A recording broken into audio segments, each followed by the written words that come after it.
Hello students, मैं हूं नसीमा खातून और आप लोग का स्वागत है मेरे चैनल लर्न विद नसीमा पर।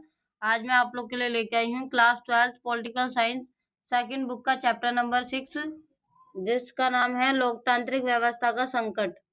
इस चैप्टर के अंदर आप आपातकाल के बारे में पढ़ेंगे कि आपातकाल क्या है, आपातकाल कब लागू हुआ, आपातकाल किसके द्वारा लगाया गया, आपातकाल के किन किन कारणों से लगा, आपातकाल के क्या परिणाम हुए, आपातकाल लगाना क्या जरूरी था और आपातकाल से हमने क्या सीखा। ये सारी चीजें आप इस चैप्टर में पढ़ोगे और साथ में एक टॉपिक और पढ़ोगे जिसका नाम है नक्सलवादी आंदोलन। ठीक है, तो अगर आप लोग को मेरी वीडियो अच्छी लगे तो आप लोग लाइक्स एंड कमेंट्स करना और अपने दोस्तों के साथ जरूर शेयर करना।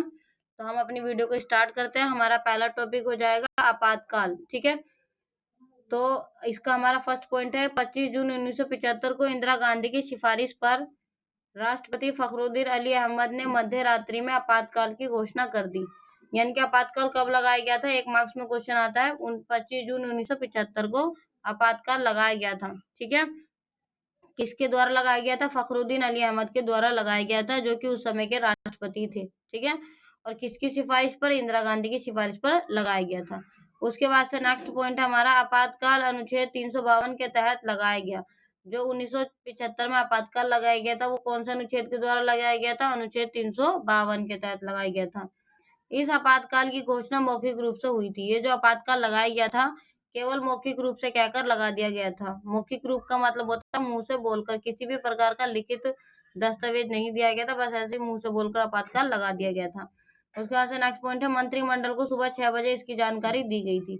मंत्रिमंडल को कब बताया गया था कि आपातकाल लग चुका है? सुबह 6 बजे बुलाकर। ठीक है, समझ में आया? आपातकाल आपातकाल 25 जून को 1975 को लगाया गया था और फखरुद्दीन अली अहमद के द्वारा लगाया गया था। किसकी सिफारिश पर? इंदिरा गांधी की सिफारिश पर। कौन सा अनुच्छेद के द्वारा? अनुच्छेद 352 के द्वारा। किस तरीके से लगाया गया था? मौखिक रूप से लगाया गया था। मंत्रिमंडल को इसकी जानकारी कब दी गई थी? सुबह 6 बजे दी गई थी। आप लोगों को ये टॉपिक क्लियर हो गया होगा। अब हम आगे चलते हैं, ठीक है, अपने नेक्स्ट टॉपिक पे। तो नेक्स्ट टॉपिक है हमारा आपातकाल के प्रमुख कारण। आपातकाल के 3 प्रमुख कारण थे जिनकी वजह से आपातकाल लगाया गया था।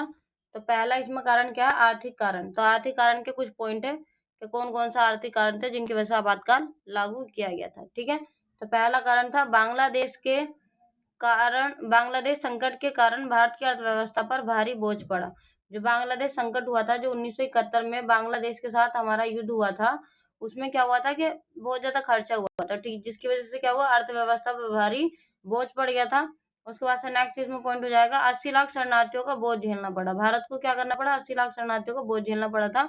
जो कि 80 लाख शरणार्थी कहाँ के थे? बांग्लादेश के थे, जो कि बांग्लादेश छोड़कर कहाँ पर आ गए थे? भारत आ गए थे। उसके बाद से गरीबी हटाओ का नारा कुछ खास नहीं कर पाया। जो गरीबी हटाओ का नारा इंदिरा गांधी ने दिया था वो कुछ ज्यादा काम नहीं कर पाया था। गरीबी भारत की दूर नहीं हुई थी, बल्कि और हमें क्या, हमारी अर्थव्यवस्था पर और भी बोझ पड़ गया था 80 लाख शरणार्थियों का। उसके बाद से नेक्स्ट पॉइंट है अंतरराष्ट्रीय बाजार में तेल की कीमतें बढ़ने के कारण अन्य चीजों की कीमतों में बढ़ोतरी। बाजार में क्या हुआ था? तेल की कीमतें बढ़ने लगी थी, जिसकी वजह से जो और अन्य चीजें हैं उनकी कीमतें भी क्या हो गई थी? अपने आप बढ़ गई थी। ठीक है, इसकी वजह से भी क्या हुआ था? भारत देश में बहुत ज्यादा तंगी आ गई थी। उसके बाद से नेक्स्ट पॉइंट पे चलते हैं, एक सेकेंड। तो नेक्स्ट पॉइंट हमारा जाएगा शहरी व ग्रामीण क्षेत्रों में बेरोजगारी बहुत बढ़ गई थी। जिसकी वजह से क्या हुआ था? जब तेल की कीमतें बढ़ गई थी तो अन्य चीजों की कीमतें बढ़ गई थी, जिसकी वजह से क्या हुआ था? बेरोजगारी भी बहुत ज्यादा बढ़ गई थी भारत के अंदर। अमेरिका ने भारत को हर तरह की सहायता देनी बंद कर दी थी। अमेरिका ने भारत को हर तरीके की सहायता देना मना कर दिया था देने से, क्योंकि भारत ने क्या हुआ था? पाकिस्तान के साथ युद्ध लड़ा था 1971 में, जिसकी वजह से अमेरिका ने हमारी किसी भी प्रकार की सहायता करने से मना कर दिया था। ठीक है, उसके बाद से नेक्स्ट पॉइंट हमारा सरकार ने खर्च कम करने के लिए सरकारी कर्मचारियों को वेतन देना कम कर दिया या फिर रोक दिया था। ठीक है, तो सरकार ने खर्चे को कम करने के लिए, यानी खर्चे को मेंटेन करने के लिए क्या कर दिया था? सरकारी कर्मचारियों का वेतन को रोक दिया था। ठीक है, तो ये थे हमारे क्या? आर्थिक कारण। क्या बांग्लादेश संकट हो गया था, 80 लाख शरणार्थियों को हमें बोझ झेलना पड़ा था। उसके बाद से तेल की कीमतों के बढ़ने की वजह से अन्य चीजों की कीमतें बढ़ गई थी। फिर उसकी वजह से बेरोजगारी बढ़ गई थी। फिर भारत की अर्थव्यवस्था पर भारी बोझ पड़ गया था। अमेरिका ने किसी भी प्रकार की सहायता देना से मना कर दिया था। उसके बाद से सरकार ने सरकारी कर्मचारियों का वेतन रोक दिया था खर्चा को कम करने के लिए। तो ये सारे थे आर्थिक कारण जिनकी वजह से क्या हुआ था, आपातकाल लागू किया गया था। उसके बाद से हमारा जो नेक्स्ट जो कारण है वो है छात्र आंदोलन। ठीक है, तो छात्र आंदोलन क्या था, अब ये पढ़ लो, ये 2 मार्क्स में भी कभी-कभी पूछ लेते हैं कि छात्र आंदोलन क्या था। ठीक है, तो मार्च 1974 में बिहार और गुजरात के छात्रों ने, ठीक है, कब, मार्च 1974 में, कहाँ के छात्र ने, बिहार और गुजरात के छात्रों ने खाद्यान्न की बढ़ती कीमतों, बेरोजगारी और भ्रष्टाचार के खिलाफ आंदोलन कर दिया। जो बिहार और गुजरात के जो छात्र थे उन्होंने 1974 में क्या करा था, ये खाने पीने की वस्तु की जो कीमतें बढ़ गई थी, अभी हमने ऊपर पढ़ा था, और बेरोजगारी आ गई थी, और बेरोजगारी की वजह से क्या होता, भ्रष्टाचार हो रहा था। तो इसके खिलाफ वहां के छात्रों ने क्या कर दिया था, आंदोलन कर दिया था। ठीक है, किसके खिलाफ, खाद्यान्न की बढ़ती कीमतों के खिलाफ, बेरोजगारी के खिलाफ और भ्रष्टाचार के खिलाफ बिहार और गुजरात के छात्रों ने आंदोलन कर दिया, जिसको कि छात्र आंदोलन कहा जाता है। बिहार में छात्र आंदोलन का नेतृत्व जयप्रकाश नारायण ने किया। बिहार के जो छात्र आंदोलन थे उन्होंने क्या करा, जयप्रकाश नारायण से ये आग्रह किया कि वो उनके आंदोलन का क्या करें, नेतृत्व करें, और जयप्रकाश नारायण ने इसको स्वीकार करा और उन्होंने बिहार के छात्र के आंदोलन का नेतृत्व भी किया। ठीक है, उसके बाद से जयप्रकाश नारायण ने इस संपूर्ण क्रांति के द्वारा सच्चे लोकतंत्र की स्थापना की बात की थी। जयप्रकाश नारायण ने क्या कहा था, ये एक संपूर्ण क्रांति है और इसके द्वारा वो क्या करेंगे, सच्चे लोकतंत्र की स्थापना करेंगे। ठीक है, समझ में आया। जयप्रकाश नारायण छात्र आंदोलन मार्च 1974 में हुआ था, बिहार और गुजरात के छात्रों ने किया था। किसके खिलाफ किया था, खाद्यान्न की कीमतों के खिलाफ, बेरोजगारी के खिलाफ और भ्रष्टाचार के खिलाफ किया था। और इस छात्र आंदोलन का नेतृत्व बिहार से किसने किया था, जयप्रकाश नारायण ने किया था। और जयप्रकाश नारायण ने इसे क्या कहा था, संपूर्ण क्रांति कहा था, और जिसके द्वारा किसकी स्थापना करने की बात उन्होंने कही थी, सच्चे लोकतंत्र की स्थापना करने की बात उन्होंने कही थी। ठीक है, समझ में आ गया। आपातकाल लगने का दूसरा कारण क्या था, छात्र आंदोलन, कब हुआ था, 1974 में हुआ था। उसके बाद से आगे चलते हैं। नेक्स्ट जो हमारा पॉइंट हो जाएगा, नेक्स्ट पॉइंट हो जाएगा हमारा रेल हड़ताल। ठीक है, तीसरा कारण क्या था हमारा, रेल हड़ताल। तो रेल हड़ताल की वजह से भी क्या हुआ था, आपातकाल लगा था। तो इस ये क्या है, ये समझ लो, रेल हड़ताल क्या है। 1974 में जॉर्ज फर्नांडिस के नेतृत्व में बनी राष्ट्रीय समिति ने रेलवे कर्मचारियों की सेवा तथा बोनस से जुड़ी मांगों को लेकर हड़ताल की थी। इसी को रेल हड़ताल के नाम से जाना जाता है। ठीक है, कब की थी, 1974 में। छात्र आंदोलन कब हुआ था, 1974 में। रेल हड़ताल कब हुई थी, 1974 में। ठीक है, समझ में आ गया। तो जॉर्ज फर्नांडिस के नेतृत्व में एक समिति बनी थी, उस समिति के जो कर्मचारी थे उन्होंने क्या कर दिया था, अपनी सेवा और बोनस से जुड़े मांगों को लेकर हड़ताल कर दिया था। इसी को क्या कहा गया था, रेल हड़ताल कहा गया था। समझ में आ गया। रेल हड़ताल क्यों कहा गया था, क्योंकि रेलवे के कर्मचारियों ने हड़ताल करी थी, इसलिए इसको रेल हड़ताल कहा गया था। समझ में आ गया। 3 कारण थे आपातकाल लगने के। पहला आर्थिक कारण थे, जो कि मैंने बता दिया आप लोग को। दूसरा कारण छात्र आंदोलन था, वो भी आप लोग को अच्छे से समझ में आ गया होगा। तीसरा कारण क्या था, रेल हड़ताल, वो भी आप लोग को अब अच्छे से समझ में आ गया होगा। अब अपने नेक्स्ट टॉपिक पे चलते हैं। ठीक है, नेक्स्ट टॉपिक है हमारा न्यायपालिका से संघर्ष। ठीक है, न्यायपालिका से संघर्ष यानी कि इसमें 3 मसले थे। न्यायपालिका के साथ जो संघर्ष हुआ उसमें कितने मसले थे, 3 मसले, 3 मामले थे जिसमें कि न्यायपालिका के साथ संसद का संघर्ष हुआ। ठीक है, तो पहला पढ़ते हैं हम। पहला मसला क्या था, पहला मसला था, क्या संसद मौलिक अधिकारों में कटौती कर सकती है। ये एक पहला मसला था कि क्या संसद जो है वो नागरिकों के जो मौलिक अधिकार है उसमें कटौती, कटौती का मतलब होता है कि कुछ काट छाट कर सकती है, उनको कुछ कम कर सकती है। तो सर्वोच्च न्यायालय का जवाब था कि संसद ऐसा नहीं कर सकती। सर्वोच्च न्यायालय ने साफ साफ मना कर दिया कि संसद ऐसा नहीं कर सकती। उसके बाद से दूसरा मसला क्या था, क्या संसद संविधान में संशोधन करके संपत्ति के अधिकार में काट छाट कर सकती है। दूसरा मसला क्या था, दूसरा मसला था कि जो संसद है वो संशोधन कर सकती है संपत्ति के अधिकार में।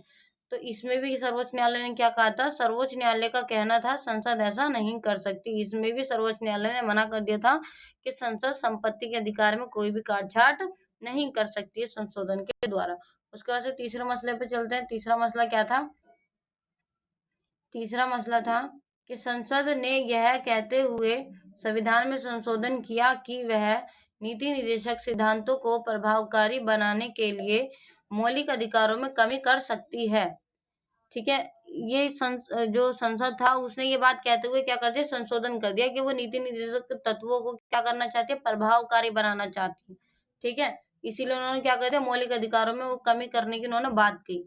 लेकिन फिर क्या हुआ, लेकिन सर्वोच्च न्यायालय ने इस प्रावधान को भी निरस्त कर दिया और फिर सर्वोच्च न्यायालय ने इसे भी मना कर दिया कि इस प्रकार का कोई भी प्रावधान न्यायालय नहीं कर सकता जिसमें कि संसद मौलिक अधिकारों को कंट्रोल करे, क्योंकि संविधान ने साफ-साफ कहा है, संविधान में साफ-साफ लिखा गया है कि मौलिक अधिकारों में कोई भी व्यक्ति छेड़छाड़ नहीं कर सकता। ठीक है, समझ में आ गया आप लोग को कि न्यायपालिका के साथ संघर्ष में 3 मसले थे।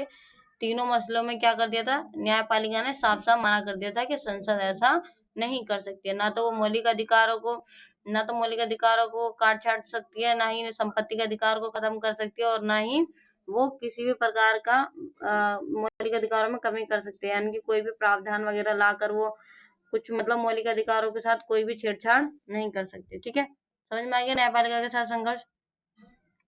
उसके बाद से आगे चलते हैं।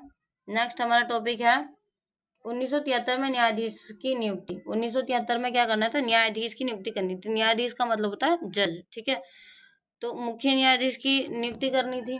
तो इसमें क्या हुआ ये सुनते हैं। ठीक है, तो पहला पॉइंट हमारा हो जाएगा, सर्वोच्च न्यायालय के सबसे वरिष्ठ न्यायाधीश को भारत का मुख्य न्यायाधीश बनाने की परिपाटी चली आ रही थी। ठीक है, भारत के अंदर एक परिपाटी यानी कि एक परंपरा चली आ रही थी जिसमें कि क्या होता था कि सर्वोच्च न्यायालय का न्यायाधीश वही बनता था जो कि सबसे ज्यादा एजेड होता था, यानी कि वरिष्ठ होता था, यानी कि जिसकी एज क्या होती थी, बहुत ज्यादा होती थी। ठीक है, यानी कि तो ये परिपाटी चलती आ रही थी, ये परंपरा चलती आ रही थी कि जिसकी एज ज्यादा होगी वही सर्वोच्च न्यायालय का क्या बन जाएगा, जज बन जाएगा। ठीक है, लेकिन 1973 में सरकार ने 3 वरिष्ठ न्यायाधीशों की अनदेखी करके न्यायमूर्ति ए एन राय को मुख्य न्यायाधीश नियुक्त किया। ठीक है, 1973 में क्या करा, इंदिरा गांधी ने 3 वरिष्ठ न्यायाधीशों की अनदेखी कर दी, यानी कि वो एजेड थे, वरिष्ठ न्यायाधीश थे, उनको क्या कर दिया उन्होंने, अनदेखा करके किसको न्यायाधीश बना दिया, न्यायमूर्ति ए एन राय को उन्होंने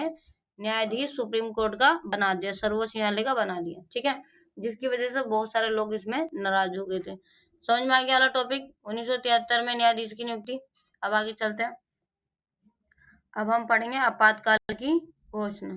ठीक है, तो हमारा नेक्स्ट टॉपिक क्या हो जाएगा, आपातकाल की घोषणा, क्या आपातकाल कैसे लगा। ठीक है, आपातकाल की घोषणा कैसे हुई, तो इसमें हमारा पहला पॉइंट हो जाएगा, 12 जून 1975 को इलाहाबाद उच्च न्यायालय के न्यायाधीश जगमोहन लाल चिन्हरी ने इंदिरा गांधी के 1971 के लोकसभा चुनाव को असंवैधानिक घोषित कर दिया। ठीक है, 12 जून 1975 को क्या हुआ, इलाहाबाद का जो हाई कोर्ट है उसके जो न्यायाधीश थे, उसके न्यायाधीश कौन थे, जगमोहन लाल चिन्हरी। जगमोहन लाल चिन्हरी ने क्या कर दिया, इंदिरा गांधी के 1971 के जो चुनाव थे उसको क्या घोषित कर दिया, असंवैधानिक घोषित कर दिया, जिसकी वजह से क्या हुआ, अब आगे सुनो। नेक्स्ट हमारा पॉइंट हो जाएगा, 24 जून 1975 को सर्वोच्च न्यायालय ने उच्च न्यायालय के फैसले पर स्थगन आदेश सुनाते हुए कहा कि अपील का निर्णय आने तक इंदिरा गांधी सांसद बनी रहेंगी। ठीक है, अब वही सर्वोच्च न्यायालय में कौन बैठा था, सर्वोच्च न्यायालय में तो इंदिरा गांधी का ही जज बैठा हुआ था, जिनको उन्होंने ही बनाया था इंदिरा गांधी ने, जिनका नाम क्या था, न्यायमूर्ति ए एन राय। तो उन्होंने क्या कर दिया, ये हाई कोर्ट का जो मामला था इसको खारिज करते हुए क्या कह दिया कि इंदिरा गांधी सांसद बनी रहेंगी। उसके बाद से लेकिन मंत्रिमंडल की बैठक में भाग नहीं लेंगी, सांसद तो बनी रहेंगे लेकिन जो भी मंत्रिमंडल की बैठक होंगी उसमें किसी प्रकार का उनका इनरोलमेंट नहीं होगा, वो किसी प्रकार का उसमें भाग नहीं लेंगे। उसके बाद से आगे चलते हैं, आगे ये हो जाएगा 25 जून 1975 को जयप्रकाश नारायण के नेतृत्व में इंदिरा गांधी के इस्तीफे की मांग को लेकर दिल्ली के रामलीला मैदान में राष्ट्रव्यापी सत्याग्रह की घोषणा की। जयप्रकाश नारायण ने क्या कर दिया, उन्होंने ये घोषणा करा कि 25 जून 1975 को वो रामलीला मैदान में इकट्ठे होंगे और एक राष्ट्रव्यापी सत्याग्रह करेंगे और उसमें किसकी मांग करेंगे, वो इंदिरा गांधी से इस्तीफे की मांग करेंगे। ठीक है, उसके बाद से जयप्रकाश नारायण ने सेना, पुलिस और सरकारी कर्मचारियों से आग्रह किया कि वे सरकार के अनैतिक और असंवैधानिक आदेशों का पालन ना करें। उन्होंने सेना, पुलिस और जो भी सरकारी जितने भी कर्मचारी थे सबसे यह आग्रह किया, ये निवेदन किया कि वो सरकार के किसी भी अनैतिक और असंवैधानिक फैसले को ना माने, उसका पालन ना करें। ठीक है, उसके बाद से क्या हुआ, अभी इन सारी चीजों से इंदिरा गांधी बुरी तरीके से परेशान हो चुकी थी, क्योंकि एक साइड लोग उनसे इस्तीफा मांग रहे थे, और सरकार, पुलिस जो सेना थी, पुलिस जो थी, और जो सरकारी कर्मचारी थे, उनसे जयप्रकाश नारायण ने ये आग्रह कर दिया था कि वो सरकार के किसी भी अनैतिक असंवैधानिक फैसले को ना माने। ठीक है, तो इन सारी चीजों से परेशान होकर, धरना प्रदर्शन से, हड़ताल से परेशान होकर इंदिरा गांधी ने क्या कर दिया, आपातकाल की सिफारिश कर दी। ठीक है, 25 जून 1975 की मध्य रात्रि में प्रधानमंत्री ने अनुच्छेद 352 से आपातकाल कब लगा सकते हो, जब क्या हो, आंतरिक गड़बड़ी होने पर, यानी कि देश के अंदर अगर आंतरिक गड़बड़ी हो रही है तो देश का राष्ट्रपति क्या कर सकता है, अनुच्छेद 352 के तहत आपातकाल लगा सकता है। तो यही चीज क्या हुआ, यही चीज इंदिरा गांधी ने भी अपना, इन्होंने सिफारिश करी राष्ट्रपति से, और राष्ट्रपति ने अनुच्छेद 352 के तहत राष्ट्रपति से आपातकाल लागू करने की सिफारिश की। ठीक है, इंदिरा गांधी ने क्या करा, मध्य रात्रि में अनुच्छेद 352 के तहत राष्ट्रपति से ये सिफारिश की कि वो आपातकाल लागू कर दे, और आपातकाल लागू भारत के अंदर हो गया। कब हुआ, 25 जून 1975 की मध्य रात्रि को। ठीक है, उसके बाद आगे चलते हैं। अब हम पढ़ेंगे आपातकाल के, हमने कारण पढ़ लिए, अब हम आपातकाल के परिणाम पढ़ेंगे कि आपातकाल के क्या क्या परिणाम हुए। ठीक है, तो आपातकाल के परिणाम, पहला परिणाम क्या हुआ, विपक्षी नेताओं की गिरफ्तारी। सबसे पहले इंदिरा गांधी ने काम करवाया कि जितने भी विपक्षी नेता थे सबको गिरफ्तार करवा के जेल में डाल दिया। ठीक है, उसके बाद से प्रेस पर सेंसरशिप लागू।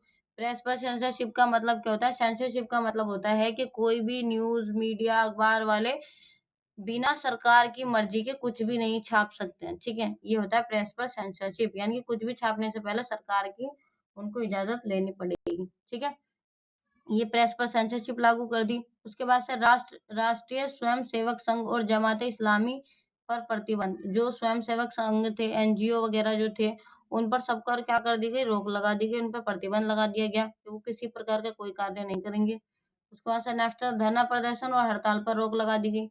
ये साफ साफ बोल दिया गया कोई भी व्यक्ति अब धरना प्रदर्शन नहीं कर सकता, हड़ताल रोक कहीं पर कुछ नहीं कर सकता। ठीक है, इस पर भी रोक लगा दी गई।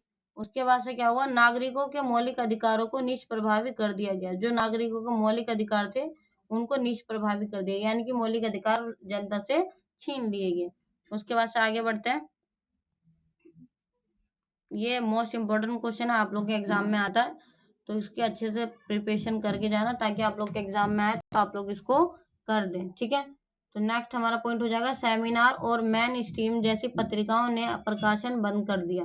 ठीक है, ये पत्रिकाएं थी सेमिनार, मेन स्ट्रीम, इन्होंने अपना प्रकाशन ही बंद कर दिया, क्योंकि जब ये कुछ लिख ही नहीं सकते सरकार के खिलाफ तो फिर ये क्या लिखेंगे अपनी पत्रिकाओं में, तो इन्होंने अपना प्रकाशन ही बंद कर दिया, अपना छापना ही बंद कर दिया। उसके बाद से कन्नड़ लेखक शिवराम कारंत व हिंदी लेखक फणीश्वर नाथ रेणु ने आपातकाल के विरोध में अपनी पदवी सरकार को लौटा दी। आपातकाल का विरोध करते हुए दो लेखक थे, कन्नड़ लेखक, दूसरे हिंदी लेखक, उन्होंने अपनी पदवी, जो उनको पुरस्कार भारत सरकार ने दिया था, वो सरकार को उन्होंने वापस लौटा दिया आपातकाल के विरोध करते हुए। ठीक है, उसके बाद से नेक्स्ट पॉइंट हमारा क्या हो जाएगा, सरकार ने निवारक नजरबंदी कानून के द्वारा राजनीतिक कार्यकर्ताओं को गिरफ्तार कर जेल में डाल दिया। ठीक है, सरकार ने क्या करा कि निवारक नजरबंदी कानून का प्रयोग करा, और शक के आधार पर जितने भी राजनीतिक कार्यकर्ता थे उस सबको गिरफ्तार करके कहाँ पर डाल दिया, जेल में डाल दिया। उसके बाद से इंडियन एक्सप्रेस और स्टेटमैन अखबारों को जिन समाचारों को छापने से रोका जाता था वह उनकी खाली जगह छोड़ देते थे। ठीक है, जो इंडियन एक्सप्रेस, जो कुछ अखबार थे, स्टेटमैन अखबार जो थे, इन पे प्रेस पर सेंसरशिप लगा दी गई थी, तो जिन चीजों को छापने से रोका जाता था उनको इन्होंने क्या कर दिया, खाली छोड़ दिया, ताकि लोग को पता चल जाए कि यहाँ पर कुछ लिखना था, जिसकी सरकार की वजह से इन्होंने क्या कर दिया, खाली छोड़ दिया। ठीक है, उसके बाद से आगे बढ़ते हैं। नेक्स्ट पॉइंट हमारा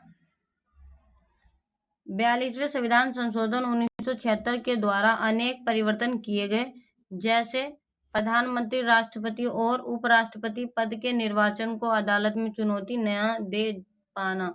ठीक है, पहला संशोधन क्या किया गया, ये संशोधन किया गया कि कोई भी व्यक्ति अदालत में जाकर प्रधानमंत्री, राष्ट्रपति और उपराष्ट्रपति पद के निर्वाचन को चुनौती नहीं दे सकता। दूसरा क्या कर दिया, विधायिका के कार्यकाल को 5 साल से बढ़ाकर 6 साल कर दिया गया। ठीक है, कौन से संशोधन के द्वारा, 42वें संविधान संशोधन के द्वारा।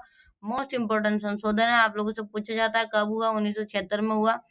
इसके द्वारा क्या क्या बदला गया, तो इसके द्वारा विधायक का कार्यकाल 5 साल से बढ़ाकर 6 साल कर दिया गया और ये कह दिया गया कि प्रधानमंत्री, राष्ट्रपति, उपराष्ट्रपति पद के लिए कोई भी अदालत में चुनौती नहीं दे सकता। ठीक है, समझ में आ गया। उसके बाद से परिणाम समझ में आ गया। परिणाम मोस्ट इंपोर्टेंट है, 6 मार्क्स में क्वेश्चन आता है ये, और आप लोग को अच्छे से 6-7 पॉइंट बना के डिफाइन करके भूमिका और निष्कर्ष के साथ लिख के आना है, जिससे कि आप लोग को पूरे के पूरे मार्क्स मिले। ठीक है, अब हम आगे चलते हैं अपने नेक्स्ट पॉइंट पे। नेक्स्ट पॉइंट हमारा, क्या आपातकाल जरूरी था? जो इंदिरा गांधी ने आपातकाल लगवाया था, क्या ये जरूरी था लगवाना? तो इसके हर सिक्के के जैसे दो पहलू होते हैं ना, ऐसे ही इसके भी दो पहलू हैं, एक इसके पक्ष में, एक इसके विपक्ष में। तो पहला हम पढ़ते हैं इसके पक्ष में। तो आपातकाल के पक्ष में तर्क, आपातकाल के पक्ष में क्या क्या तर्क दिए गए वो पढ़ते हैं। बार बार धरना प्रदर्शन और सामूहिक कार्यवाही से, बार बार धरना प्रदर्शन और सामूहिक कार्यवाही से लोकतंत्र बाधित होता है। इसके पक्ष में क्या कहा लोगों ने, कि जो ये बार बार धरना प्रदर्शन हो रहा था, सामूहिक कार्यवाही हो रही थी, लोग हड़ताल कर रहे थे, इसकी वजह से क्या हो रहा था, लोकतंत्र बाधित हो रहा था। ठीक है, पहला पहला कारण, पहला पक्ष में ये उन्होंने कहा। उसके बाद से दूसरी चीज इसमें क्या कही, इंदिरा गांधी के समर्थक यह भी मानते थे कि लोकतंत्र में सरकार पर निशाना साधने के लिए लगातार गैर संसदीय राजनीति का सहारा लिया जा रहा था। मतलब कि इंदिरा गांधी को केवल परेशान करने के लिए सारी चीजें की जाती, इंदिरा गांधी पर निशाना साधने के लिए, या इंदिरा गांधी को परेशान करने के लिए, इंदिरा गांधी को हटाने के लिए सारी चीजें की जा रही थी, कि बार बार धरना प्रदर्शन किया जा रहा था, सामूहिक कार्रवाई की जा रही थी, हड़तालें की जा रही थी। ठीक है, तो ये सब इंदिरा गांधी को परेशान करने के लिए की जा रही थी, जिसकी वजह से आपातकाल लगाना जरूरी था, ताकि सारी चीजों को रोका जा सके। ये इसके पक्ष में जो लोग हैं वो लोग ये कहते हैं। ठीक है, उसके बाद से नेक्स्ट पॉइंट हमारा, इससे अस्थिरता पैदा होती है और शासन का ध्यान विकास के कामों से भंग हो जाता है। उन्होंने क्या कहा कि ये सारी धरना प्रदर्शन से, हड़ताल से क्या होता है, अस्थिरता पैदा होती है, यानी कि दंगे होने के चांस हो जाते हैं देश के अंदर, हिंसा होने के चांस होते हैं। ठीक है, अस्थिरता पैदा होती है, लोगों में भेदभाव आ जाता है, मनमुटाव हो जाता है, जिसकी वजह से जो प्रशासन है, जो सरकार है, उसका ध्यान विकास के कामों से हटकर कहाँ पर लग जाता है, इन सारी चीजों पर लग जाता है, सरकार ग्रोथ नहीं कर पाती है। ठीक है, उसके बाद से इसके समर्थक ने और क्या कहा ये देख लो। सीपीआई का विश्वास था कि भारत की एकता के विरुद्ध अंतरराष्ट्रीय साजिश की जा रही थी। जो सीपीआई थी, यानी कि जो गठबंधन था सीपीआई का, उनका मानना ये था कि जो भारत की एकता के विरुद्ध क्या करे जा रही है, अंतरराष्ट्रीय साजिश की जा रही है, यानी कि इंदिरा गांधी ने जो भारत को जोड़ के रखा है, इसको तोड़ने के लिए एक साजिश की जा रही थी, धरना प्रदर्शन के द्वारा, सामूहिक कार्रवाई के द्वारा, हड़ताल के द्वारा। ठीक है, तो ये किसका मानना था, सीपीआई का मानना था। ठीक है, समझ में आ गया इसके पक्ष में क्या क्या तर्क थे। अब इसके विपक्ष में जो तर्क थे वो हम पढ़ेंगे। ठीक है, अब इसके विपक्ष में पढ़ लेते हैं। आपातकाल के विपक्ष में तर्क, तो पहला तर्क क्या था, लोकतंत्र में जनता को सरकार का विरोध करने का अधिकार है। जब उन्होंने कहा कि धरना प्रदर्शन से, इन सारी चीजों से इंदिरा गांधी परेशान हो गई थी, तो उन्होंने क्या कहा कि भाई ये लोकतंत्र है, और लोकतंत्र में जनता के पास क्या है, धरना प्रदर्शन करने का, सरकार का विरोध करने का, हड़ताल करने का क्या है, पूरा पूरा अधिकार है। उसके बाद से दूसरा क्या कहा गया इसके विपक्ष में तर्क, विरोधी आंदोलन ज्यादातर समय अहिंसक और शांतिपूर्ण रहे। और जो वो उन्होंने कहा था ना कि ये जयप्रकाश नारायण ने जो ये छात्र आंदोलन का नेतृत्व किया था, ये जो आंदोलन चल रहा था, इसकी वजह से वो परेशान हो रही थी, सारा प्रशासन का ध्यान उस साइड चला गया था, विकास के काम वो नहीं कर पा रहे थे। तो इसमें उन्होंने क्या कहा, उन्होंने कहा कि जो भी आंदोलन हुए वो ज्यादातर अहिंसक हुए, यानी कि इसमें किसी प्रकार का लड़ाई दंगे हुए ही नहीं, और शांतिपूर्ण रहे, तो जिसकी वजह से सरकार को कोई दिक्कत होनी नहीं चाहिए। तो ये उन्होंने क्या करा, इसके विपक्ष में तर्क दिया कि जो भी आंदोलन थे वो अहिंसक और शांतिपूर्ण रहे थे। ठीक है, उसके बाद से तीसरा, गृह मंत्रालय ने उस समय कानून व्यवस्था की चिंता जाहिर नहीं की। और जो गृह मंत्रालय था, उन्होंने उस समय कानून की व्यवस्था की चिंता ही नहीं की। उसके बाद से नेक्स्ट, संवैधानिक प्रावधानों का दुरुपयोग निजी स्वार्थों हेतु किया गया। ठीक है, जो संवैधानिक प्रावधान थे उनका प्रयोग किसके लिए किया गया था, अपने स्वार्थों के लिए, निजी स्वार्थों के लिए किया गया था संवैधानिक प्रावधानों का प्रयोग। जैसे कि आपातकाल लगाना, तो आपातकाल इंदिरा गांधी ने किस लिए लगाया था, अपने स्वार्थ के लिए, निजी स्वार्थ, देश की उसमें कोई भलाई नहीं थी। ये क्या था, इसके विपक्ष में कहने वाले लोगों का। ठीक है, समझ में आ रहा है आप लोग को। अब आगे चलते हैं नेक्स्ट पॉइंट पर अपने। तो नेक्स्ट पॉइंट हो जाएगा हमारा, कुछ लोगों का मानना है कि आपातकाल लगाने का कारण देश की एकता और अखंडता को खतरा नहीं, बल्कि शासक दल और स्वयं प्रधानमंत्री को खतरा था। और विपक्ष में लोग क्या कहते हैं क्या आपातकाल इंदिरा गांधी ने देश को बचाने के लिए नहीं बल्कि खुद को बचाने के लिए लगाया था। ठीक है, समझ में आ गया। आपातकाल के पक्ष और विपक्ष में तर्क क्या क्या थे, आपातकाल लगाना जरूरी था कि नहीं था। ठीक है, उसके बाद से आगे चलते हैं। नेक्स्ट हमारा टॉपिक है आपातकाल के दौरान क्या क्या हुआ, यानी कि जब आपातकाल लगाया गया तो उस समय क्या क्या हुआ, उस टाइम पीरियड में क्या क्या हुआ। तो पहला हमारा पॉइंट हो जाएगा, एक सेकेंड, पहला हमारा पॉइंट क्या हो जाएगा, 20 सूत्री कार्यक्रम में भूमि सुधार, भूमि पुनः वितरण, खेतिहर मजदूरों के पारिश्रमिक पर पुनः विचार, प्रबंधन में कामगारों की भागीदारी, बंधुआ मजदूरी की समाप्ति आदि जनता की भलाई के कार्य शामिल थे। ठीक है, तो क्या किया गया था उस समय आपातकाल के टाइम पे, 20 सूत्री कार्यक्रम चलाया गया था जिसके अंदर बहुत सारे भूमि सुधार कानून वगैरह बनाए गए थे, भूमि का पुनः वितरण करने की बात की गई थी, परिश्रम के बारे में बात विचार करने की बात की गई थी। ठीक है, तो ये आपातकाल के दौरान 20 सूत्री कार्यक्रम चलाया गया था जिसके अंतर्गत ये सारी बातें हुई थी। ठीक है, तो पहली चीज समझ में आ गई। उसके बाद से दूसरी चीज क्या है, इसमें मौखिक आदेश से अखबारों के दफ्तरों की बिजली काट दी गई। ठीक है, जब आपातकाल लगा तो केवल मौखिक आदेश से, केवल इंदिरा गांधी ने मौखिक रूप से कहा था और जितने भी अखबार के दफ्तर थे सबकी बिजली काट दी गई थी ताकि कोई न्यूज ना छपे और देशवासियों को पता ना चले कि देश में आपातकाल लग चुका है। ठीक है, समझ में आ गया। उसके बाद से नेक्स्ट क्या था, विरोधियों को निवारक नजरबंद कानून के तहत बंदी बनाया गया। ठीक है, जो जितने भी विरोधी थे यानी कि गैर जो जो विपक्षी नेता जो थे उन लोगों को निवारक नजरबंदी कानून के तहत गिरफ्तार कर लिया गया था, बंदी बना लिया गया था। ठीक है, समझ में आ गया। उसके बाद से दिल्ली में झुग्गी बस्तियों को हटाने तथा जबरन नसबंदी जैसे कार्य किए गए थे। जो इंदिरा गांधी के बेटे थे संजय गांधी ने क्या करा, दिल्ली में जितनी भी झुग्गी झोपड़ियां थी सबको हटा दिया और जबरन क्या करा दिया था, नसबंदी करा दी थी। ठीक है, जबकि उन्होंने अपनी मम्मी के पावर का गलत प्रयोग किया था। वो किसी भी राजनीतिक या संवैधानिक पद पर वो नहीं थे, उसके बाद भी उन्होंने ये सारे कार्य किए थे। ठीक है, समझ में आ गया। क्या आपातकाल के दौरान क्या क्या हुआ, 20 सूत्री कार्यक्रम चलाए गए, अखबारों के जो दफ्तर थे उनकी बिजली काट दी गई, निवारक नजरबंदी के तहत जो क्या बोलते हैं विपक्षी नेता थे उनको गिरफ्तार कर लिया गया और जो दिल्ली की झुग्गी झोपड़ियां थी उनको हटा दिया गया और नसबंदी लोगों की कर दी गई। ठीक है, उसके बाद से अपने नेक्स्ट टॉपिक पे चलते हैं।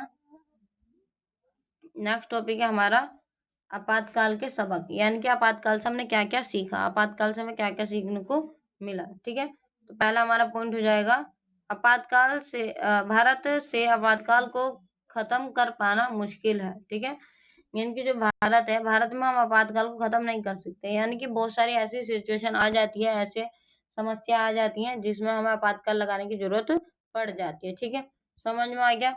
उसके बाद से नेक्स्ट जो हमारा सबक था वो क्या था, आपातकालीन प्रावधानों में सुधार, यानी कि जो आपातकालीन प्रावधान है के आंतरिक गड़बड़ी जो 352 अनुच्छेद 352 है उसमें क्या कहा गया है कि आंतरिक गड़बड़ी के तहत आपातकाल लगाया जा सकता है, लेकिन अब इसको थोड़ा चेंज कर दिया गया है कि आंतरिक गड़बड़ी के द्वारा नहीं, मतलब आपको पूरा बताना पड़ेगा, जैसे कि कोई दंगे हो रहे हो या हिंसा हो रही हो या कोई गृह युद्ध हो रहा हो, तब क्या हो सकता है, आपातकाल लागू किया जा सकता है। केवल ये कहकर के आंतरिक गड़बड़ी हो रही है यह कहकर आपातकाल नहीं लगाया जा सकता, तो ये आपातकालीन प्रावधानों में सुधार किया गया था। ठीक है, उसके बाद से नेक्स्ट सबक क्या था, नागरिकों में अधिकारों के प्रति जागरूकता बढ़ी। जो नागरिक थे उनके वो अपने आपातकाल के दौरान उन्होंने क्या सीखा, उन्होंने अपने अधिकारों के बारे में जाना कि उनके क्या क्या अधिकार हैं, उनकी जागरूकता बढ़ी अपने अधिकारों के प्रति। ठीक है, उसके बाद से नेक्स्ट टॉपिक पर चलते हैं। नेक्स्ट टॉपिक है हमारा नक्सलवादी आंदोलन। ठीक है, आपातकाल समझ में आ गया आप लोग को, आपातकाल के क्या क्या कारण थे, आपातकाल के क्या परिणाम हुए, आपातकाल की घोषणा कैसे हुई, आपातकाल लगाना जरूरी था कि नहीं था। ठीक है, उसके बाद से आपातकाल के क्या क्या सबक थे और आपातकाल के दौरान क्या क्या हुआ। ठीक है, ये सारी चीज समझ में आ गई ना। अब वो हमारा एक टॉपिक है नक्सलवादी आंदोलन, ये टॉपिक पढ़ने के बाद हमारा ये चैप्टर कंप्लीट हो जाएगा। और अगर आप लोगों को कोई भी प्रॉब्लम हो तो आप लोग मेरे से कमेंट सेशन में पूछ सकते हैं। ठीक है, उसके बाद से अब अपने टॉपिक पे चलते हैं, नक्सलवादी आंदोलन। तो इसका पहला पॉइंट हो जाएगा हमारा 1967 में पश्चिम बंगाल के पर्वतीय जिले दार्जिलिंग के नक्सलबाड़ी पुलिस थाने के इलाके में एक किसान विद्रोह शुरू हुआ। ठीक है। 1967 में पश्चिम बंगाल का एक जिला था दार्जिलिंग, जहां से नक्सलबाड़ी पुलिस थाने से एक आंदोलन शुरू हुआ, एक विद्रोह शुरू हुआ, जिसको ये किसान विद्रोह के नाम से भी जाना जाता है। ठीक है। ये किसान विद्रोह वहां से शुरू हुआ। इस विद्रोह की अगुवाई मार्क्सवादी कम्युनिस्ट पार्टी के स्थानीय लोग कर रहे थे। जो ये विद्रोह हो रहा था, इसकी अगुवाई कौन कर रहे थे? कम्युनिस्ट पार्टी के लोग कर रहे थे। इस आंदोलन को नक्सलवादी आंदोलन के रूप में जाना जाता है। जो ये आंदोलन था, इसको नक्सलवादी आंदोलन के नाम से भी जाना जाता है। ठीक है।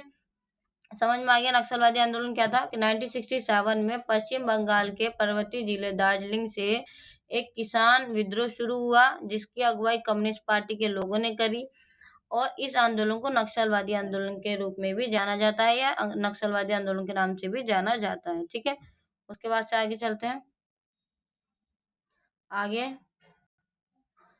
इसका नेतृत्व चारू मजूमदार ने किया व इसमें गोरिल्ला युद्ध की रणनीति अपनाई गई। ठीक है। ये जो नक्सलवादी आंदोलन था, इस आंदोलन का नेतृत्व किसने किया? चारू मजूमदार ने किया।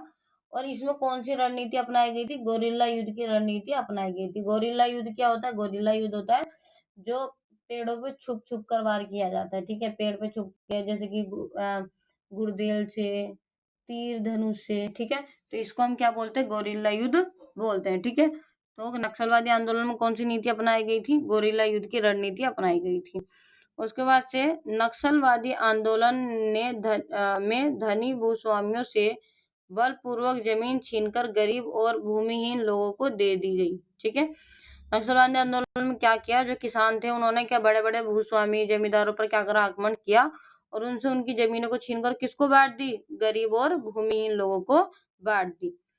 इस आंदोलन के समर्थक अपने राजनीतिक लक्ष्य को, जो इस आंदोलन के समर्थक थे, जो इसके सपोर्ट में थे, उन लोगों ने क्या कहा कि वो मतलब कि अपने जो उनके लक्ष्य है उनको पाने के लिए, उनको पूरा करने के लिए वो किसी भी हद तक जा सकते हैं। तो अपने राजनीतिक लक्ष्यों को साधने के लिए, अपने राजनीतिक लक्ष्यों को हासिल करने के लिए हिंसक साधनों के इस्तेमाल के पक्ष में दलील देते थे। जो इसके समर्थक थे, उन्होंने कहा था कि जो हमारे लक्ष्य उनको हासिल करने के लिए अगर हमें हिंसा करनी पड़ेगी तो हम हिंसा भी करेंगे, हम हथियारों का इस्तेमाल भी करेंगे। इसलिए उन्होंने गोरिल्ला युद्ध की रणनीति भी अपनाई थी। ठीक है। समझ में आ गया। फिलहाल 9 राज्यों के लगभग 75 से 100 जिले नक्सलवादी हिंसा से प्रभावित हैं। कितने? 9 राज्यों के कितने जिले? 75 से 100 जिले नक्सलवादी हिंसा से क्या है? प्रभावित है। ठीक है। समझ में आ गया। अब इस नक्सलवादी आंदोलन की प्रमुख मांगे क्या क्या थी वो पढ़ लेते हैं। ठीक है। और हमारा चैप्टर यहाँ पर खत्म हो जाएगा। तो नक्सलवादी आंदोलन के प्रमुख मांगे, यानी कि इनकी कुछ मांगे थी, वो क्या क्या थी? तो ये 2-3 मार्क्स में आ जाता है, तो आप लोग को याद होना चाहिए। ठीक है। तो पहला पॉइंट है हमारा, छोटे किसानों को उपज में हिस्सेदारी मिले।